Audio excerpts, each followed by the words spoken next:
કે આહિર સમાજમાં જન્મો છું 100% એનું મને ગૌરવ હોય, પણ એક કલાકારને નાતે એ જ્યારે સ્ટેજ ઉપર બેઠો ત્યારે હું કોઈ એક સમાજનો કલાકાર ન રહી શકું. પણ પક્ષપાત 100% થઈ શકે. જે કુળમાં જન્મ્યા છે એનું ગૌરવ તો હોવું જ જોઈએ.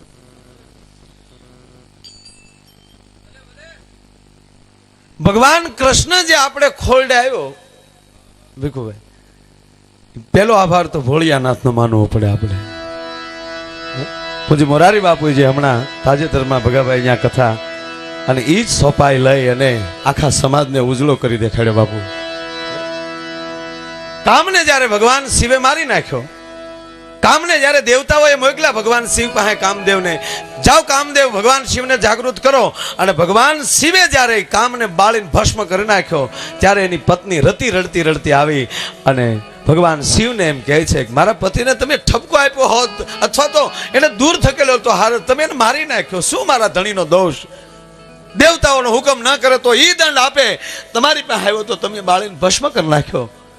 અને તેથી ભગવાન શિવ કૈલાસના ખોપરા ઉપર બેઠો બેઠો આ સમાજને યાદ કર્યો હતો. ભગવાન શિવે જબ જદુવંશ કૃષ્ણ અવતારા, હે રતિ, જદુવંશની અંદર જેથી કૃષ્ણ અવતાર લેશે તેથી કૃષ્ણની ઘરે દીકરો થઈને તારો ધણી જન્મશે.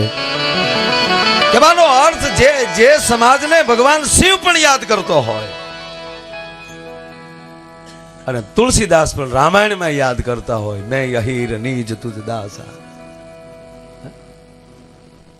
એ જે ગૌરવ જે છે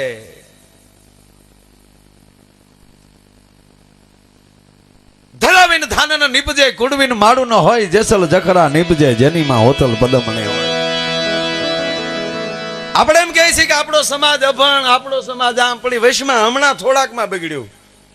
પેલા તો ટના ટન હશે ત્યારે ઠેઠું ત્યાં આવ્યું છે ને. દેવાજ બોદર ભણેલા હશે ત્યારે ચીઠી લખાણી હશે, હમણાં ભાઈએ ગાયું એટલે યાદ આવ્યું. આયરાણી ભણેલા હશે એટલે ચીઠી સાંભળી છે, અને દેવાજ બોદરે એને દીકરીને ભણાવી છે ત્યારે એ નવઘણને ચીઠી લખી કે છે ને. હે બહુ જ્યાં શિક્ષણ હોય ને, શિક્ષણ ભેગા જ્યારે સંસ્કાર ભળી જાય. અમે ભગોડાએ નવઘણનું નાટક રાખ્યું અને એ પાત્ર જ્યારે ઉગો મીઠાભાઈ આવ્યો અને ત્યારે પૂછવામાં આવ્યું, માં પૂછે છે કે દીકરા તારો બાપુ બોલાવે છે ઉગા.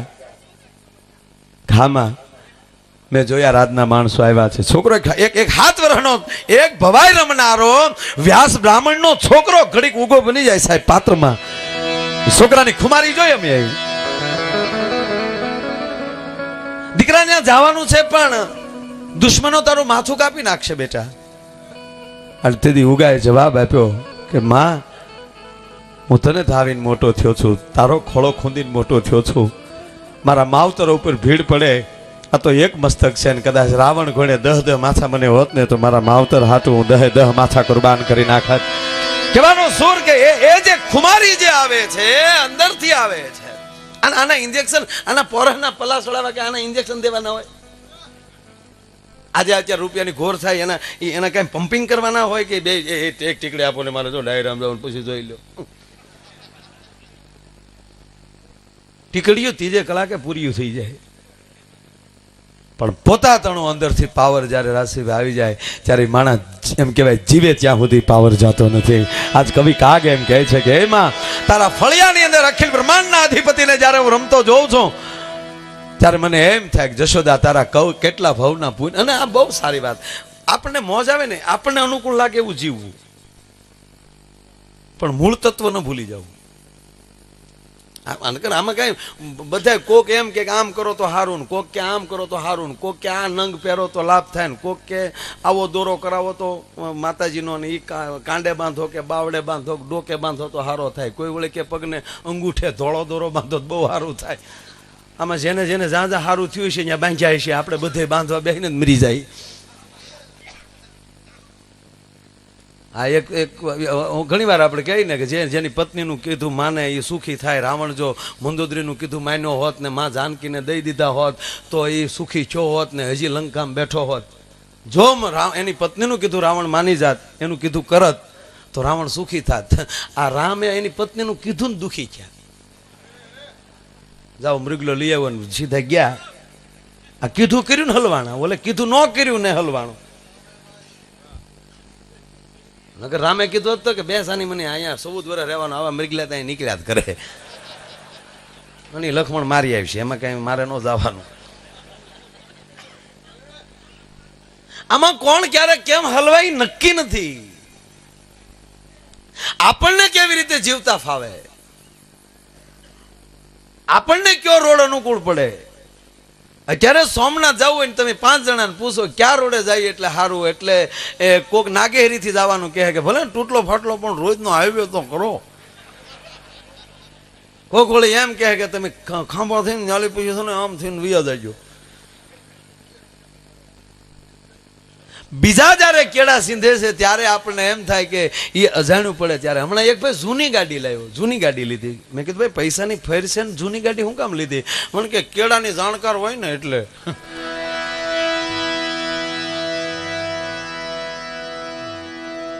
વાહ, એટલે જૂની ગાડી લીધી એટલે હું ખાંભા સુધીના કેળાને જોયા હોય એમ.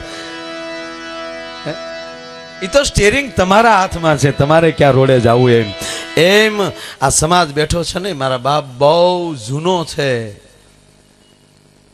એને કોઈ સારા આગેવાનો સ્ટેરિંગ હાથમાં લઈ લે અને પછી એને ક્યાં રસ્તે સડાવી તો આ સમાજના આગેવાનોની હાથની વાત છે સાહેબ. છે જૂના કેવા કેવા મહેમાનો. આજનો પ્રોગ્રામ રાજુલામાં મને એવું લાગે કે આવો પ્રોગ્રામ મીઠાભાઈ ક્યારેય નહીં જાય. કારણ કે આજ બધા કલાકારો પોરહમાં છે ને બધાને પલ્લા ચડે ને. આપ પણ બધા એવા હાકીમ જેવા મહેમાનો. અમારો ભાઈ નવગણ પણ કચ્છમાંથી, વાસણભાઈ દીકરો, બધા ઘરનો જ ડાયરો છે ને. તમને કહું ઝીણા ઝીણા છોકરા ઘોર કરે અને પાછા ઘા કરે એટલે કલાકારને વાગે એવી કીર્તિ. અમારા ઘા તો એવા જ છે એમ. દાખલો યાદ આવે એટલે કહું કે આયરનો જમાનો આપણે તો આપણી ઉપર જ લેવાય ને. ત્યારે બાબુ આમ તમને કહું આમ સકમકનો પાણો તીખારો આમ ટોસો મારતા તો આમ હેરડો પડે એવો. અને ભગાભાઈ 2-5 મર્ડર થઈ ગયા એનાથી. પછી એમ છે કે ઓહો ઘણું બધું આપણે હાલી ગયા આગળ. કોઈ આવા સંતોને મળ્યા ને કીધું કે હવે અમારે શું કરું? ત્યાં હરિદ્વાર જાઓ, ગંગામાં ખોખોળીઓ ખાઈ લે, મારા બાપ પાપમાલી મુક્ત થઈ જાય, ભાગીરથી છે. ઓલો હરિદ્વાર તો ગયો પણ ગંગામાં સ્નાન કર્યા પછી પોતાની અંદરથી કાંઈક આખી જીવન પલટી ખાઈ ગયું આખું. અને કોઈ મહાન સંત અહીંયા મળી ગયા હરિદ્વારમાં, ત્યાં દીક્ષા જ લઈ લીધી બાપુ. દીક્ષા લઈ લીધી અને 20 વર્ષ સુધી ગંગાના ઘાટ ઉપર તપશ્ચર્યા કરી. હવે હટરો કટરો હાડરો જો તટ ગંગા જાય તો એના કુળમાં કોઈ દી ભૂતના હરજે ભાગીરથી. હવે એક હાડકાની કરશના પોગી જાય અને એની 71 પેઢી તરી જતી હોય તો એને બદલે આ માણસે 20 વર્ષની સાધના કરી. ગિરનારમાં 20 વર્ષ ગીધ રહે તો સિદ્ધ થઈ જાય. અને હરિદ્વારમાં 12 વર્ષ રહે, કોઈ કાંઈ ન કરે, પીડ્યો રહે ખાલી 12 વર્ષ, એટલે હરિના દ્વાર સુધી પહોંચી જાય. એ ગીધ જો સિદ્ધ થઈ જતું હોય, માઉસ ખાનારું, ભ્રષ્ટ ભક્ષનારું, તો માણાને હવે વાર લાગે ને. આને તો 20 વર્ષ ને કાયદેસર લાગી ગયેલી હાવ. 20 વર્ષ પછી યાદ આવ્યું કે ચાલો વતન બાજુ એક આંટો મારી લઉં. આપણે કહેવત છે ને કે હાંઠિયો મરે તોય મારવાડ હામું જોવે. હા ને વતનમાં આવ્યા, ગામે હામિયા કર્યા કે ઓહો હો એ ગંભીર બાપુ તમને ઓળખી નો એ ક્યાં. પછી તો ગંભીરાનંદ બની ગયેલા. શ્રી શ્રી 1008 મહામંડલેશ્વર પરમ પૂજ્ય ધર્મ ધુરંધર ગંભીરાનંદજી મહારાજ, આવું નામ થઈ ગયેલું ગંભીરભાઈ માંથી હતા. ગંભીરભાઈ ગામે ખૂબ એને આમ ભાઈ અડધા તો ઓળખી નો એ ક્યાં આ છે કોણ. કારણ કે આ બધું શેરો ફરી ગયેલો, બોલી ફરી ગયેલું ને હિન્દી સિવાય ઘા નહીં.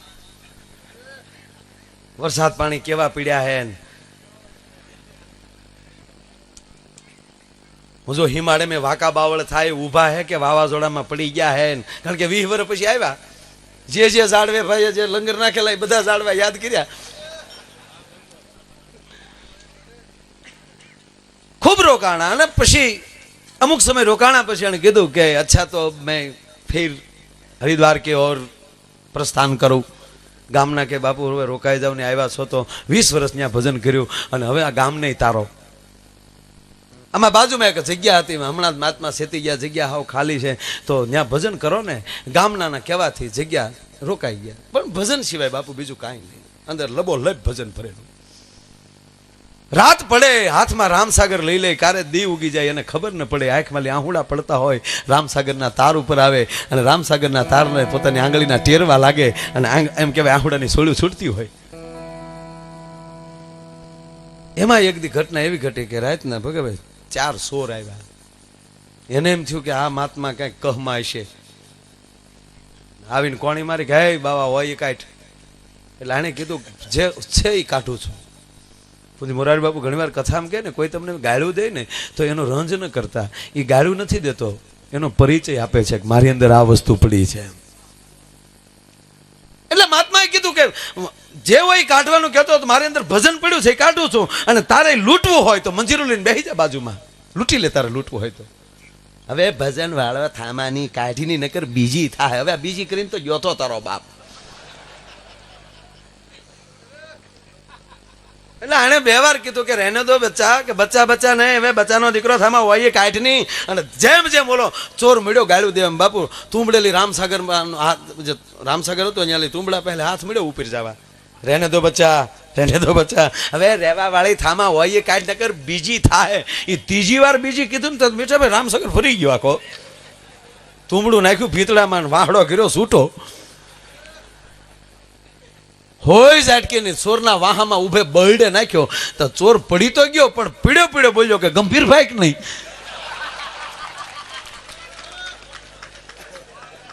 અરે પણ બાપુને દાંત બહુ આવ્યા, ક્રોધ વયો ગયો, ક્રોધ આવ્યો ગયો.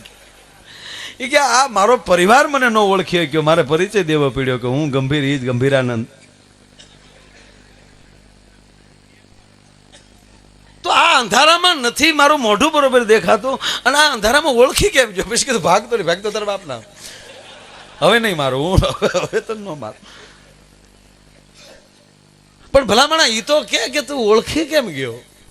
ત્યારે બોલે કીધું બાપુ તમારો હાલ ફરી ગઈ, બોલી ફરી ગઈ, આ દાઢીને વાળથી આખો શેરો ફરી ગયો, પણ બાપુ તમારી હાથ રોટી હજી એવી ને એવી રહ્યો. કારણ કે એકવાર તમારી ઝપટ મને પડેલી, લાગ્યા ભેગી ખબર પડી કે આ સમાટો એ ગંભીર સિવાય બીજાનો ન હોય. એમ મારો કહેવાનો અર્થ ઈ છે કે ઈની જે હાથ રોટી જૂની છે સાહેબ, અખિલ બ્રહ્માંડના માલિક નહીં તમારી ઘરે દીકરો થઈને આવવું પડે. હે માં જશોદા, તારા કેટલા ભવના પુણ્ય ભેગા થયા છે કે અખિલ બ્રહ્માંડનો માલિક આજ તારી ઘરે દીકરો થઈને રમે. જુગો રે જુગથી બેઠી ચોપડા બાંધી, આજ પતી ગઈ તારી બધી ઉઘરાણી, નંદ રાણી તારા માંગણા. કાગફળિયામાં ઊભો એજી ભરયાણે આરો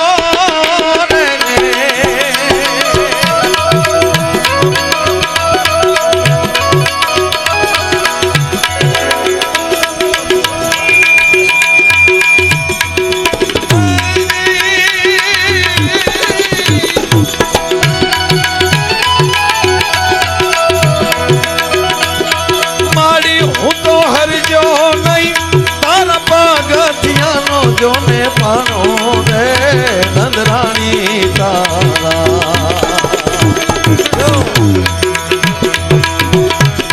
માંગણા રે રેજી.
માંગણા રે રે દી તારા કેટલા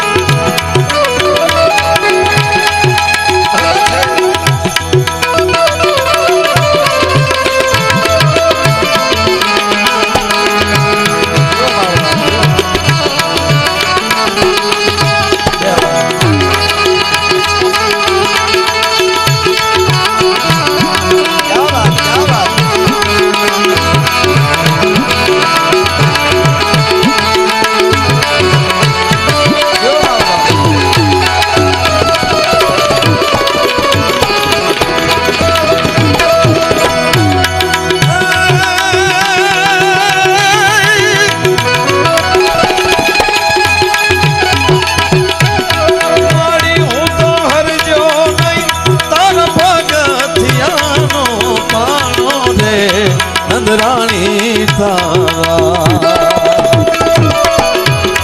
માંગણા રે રેગતી અરે નંદ રાણી તારા માંગણા રે રેગતી અરે નંદ રાણી તારા માંગણા